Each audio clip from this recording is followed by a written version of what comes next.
25শে June থেকে শুরু হতে চলেছে কলকাতা লিগ। তার আগেই কলকাতার দলগুলো নিজেদের ঘর গুছিয়ে নিয়েছে। এবার মোহনবাগান ম্যানেজমেন্ট কলকাতা লিগের জন্য দল গঠনে বাড়তি নজর দিয়েছে। বলাই বাহুল্য, কলকাতা লিগকে মোহনবাগান সাপ্লাই লাইন হিসেবেও দেখছে।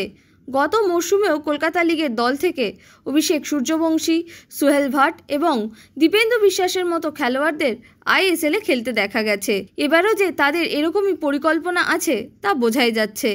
10ই জুন সোমবার মোহনবাগান অনুশীলনে নেমে পড়েছে।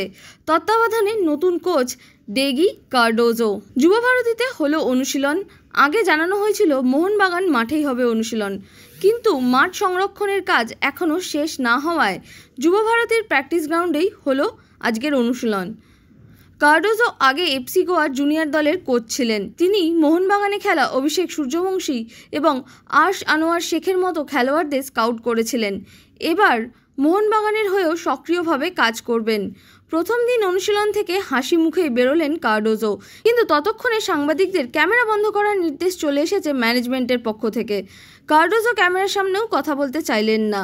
যেতে যেতে এমনি বললেন যে প্রথম দিন এখনও সবার সঙ্গে পরিচয় হয়নি, পরে সবার বিষয়ে কথা বলবো।